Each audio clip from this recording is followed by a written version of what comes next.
Asparagus here in Ontario can grow as much as 12 inches in a single day.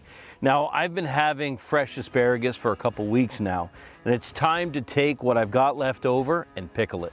Pickling it allows me to enjoy it all year round. Now, if you're going to get into growing asparagus, it's not something you can start this year and harvest it in the same year. You plant the roots, you can see that you line them out with about 36 inches in between rows, and then you cover it with a really good mulch to keep the weeds down.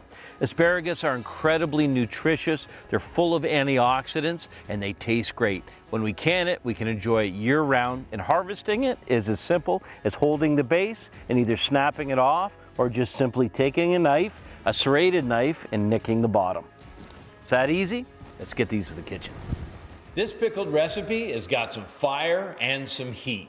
It's perfect for using in mixed drinks or just simply to put on the side of a charcuterie board or to use with fresh vegetables or as a side for a main course. There's so many applications. At my house, I have to lock these down and hide them. Otherwise, they'll all be gone within weeks. So the first step that we have to do is we have to get the pickling liquid ready and make sure to get the canning liquid ready. The canning liquid is just simply water brought up to a boil, that's a rolling boil, and make sure there's enough water in the pan to cover the jars by 1 inch minimum. You'll notice that I've selected a wide mouth jar. Now, when it comes to asparagus, you'll be glad you did, because as you stuff the asparagus in, you won't have to fight with the collar and the neck of the other jars. I'll have a second pan for the lids alone, and there I'll just keep them just below boil so they're good and hot, softens the seal, and they'll be ready to go. Lastly, I want to bring all the flavors together for the pickling liquid, essentially poaching things like the red pepper and the red onion and the jalapeno and getting all the spice flavors into it, and then we'll finish. With the jars starting to sterilize, it's important to remember that 10 minutes minimum is necessary to get them ready for any product.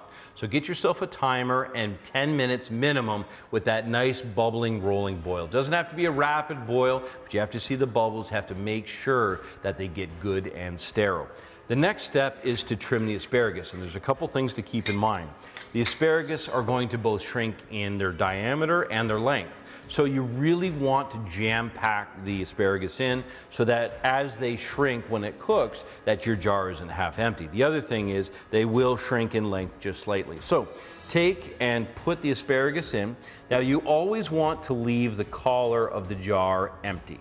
So all I'm going to do is just simply mark with my thumb approximately the height of that collar, and then I'll begin to trim it. I'll trim one. Now that one becomes my benchmark. So all the other asparagus that I trim will be trimmed to that length. So take that, use your knife and jog the ends. This makes it really simple.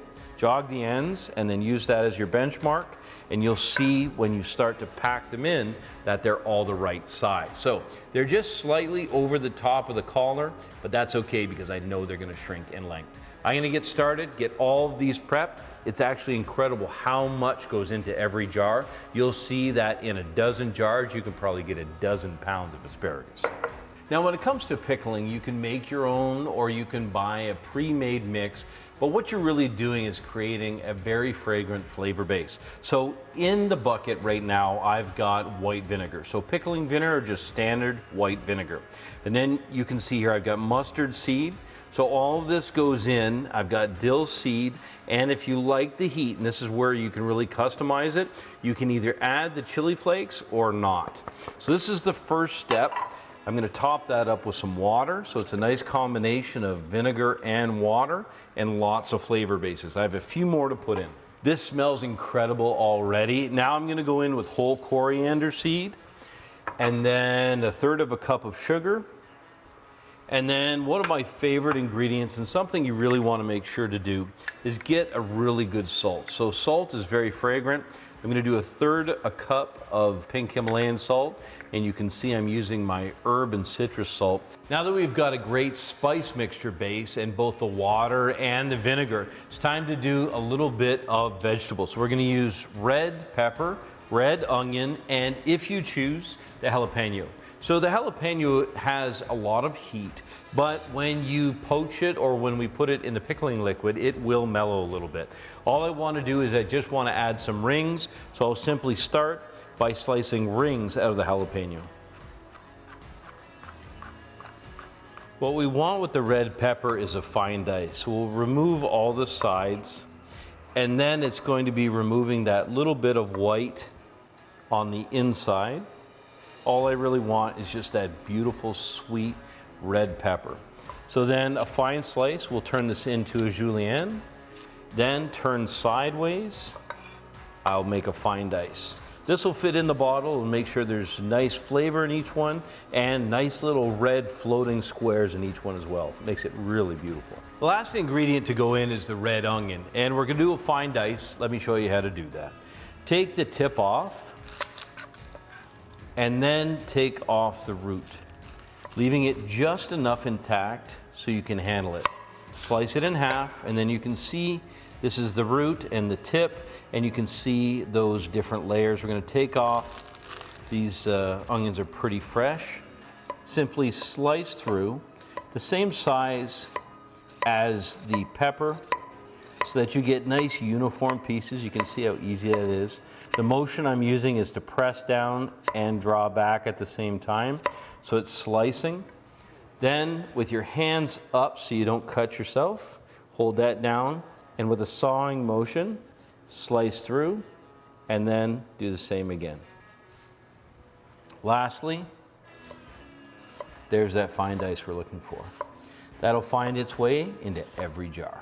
With the jars all sterilized, it's time to remove them. You'll notice that I've got a special tool. It's inexpensive. It allows me to control the jar comfortably, empty it, and the key is any tools you use, make sure to sterilize them before use. You can see that I've got the jars on a cooling rack, which will really come in handy when you're all finished to get the jars cooled when you let them set for 24 hours. But here's the time where I want to build a few more flavors. So I'm putting a full clove of garlic. Now this is where you can really customize the recipe for yourself. Sliced in half into each jar. And then this is one of my secret ingredients, star anise. I'm going to put one of those in every jar. They're beautiful and they are fragrant. And then the last thing to do is to put some fresh dill in. The reason that I do all of this now is that it's difficult to get it in later when it's filled with asparagus. So I'll put the whole stem in, making sure that it falls down inside. The important thing is not to come into contact with any of the outside surface and just to drop it into place, and then I'm going to start filling with asparagus. Now it's very important to put a steaming hot liquid inside the jars. I'm using a sterilized funnel and just simply start to ladle all of that beautiful pickling liquid down inside. What I do to make sure I get a good even distribution of all the goodies inside the pickling liquid is give it a stir just before I put it in and then start ladling it in. It's time for the jars to go in. Now remember, you have to remove a bunch of the hot water in order to put these in. Now I've used sterilized tongs, and you'll see that I've put all the lids on. It's really important at this point not to come into contact with that lid, and if you do, use sterilized tools. You want to put the ring on and just snug it down. It's not something you want to do tight, so you should literally just gently tighten it. It should just be snug, and then these can begin to go back in. I'll use the same tool that I use to take them out, and this way I'll have plenty of control and the weight won't bother me at all. They're cantilevered, so they give you lots of power. In it goes, and make sure to cover it with an inch or more of water. Set your timer, minimum of 10 minutes, and they'll be done. Now that we've jarred asparagus, I guarantee you'll be going through your market and through your own garden thinking, what can you can next? Now, the one principle that I want to talk to you about is what's happening inside this jar. Right now, all the liquid and that tiny bit of air in the neck is heated up. So it is expanded. Now, as it cools, that liquid and that air will contract, creating a vacuum. And right now, this lid is convex, so it's slightly bent upwards.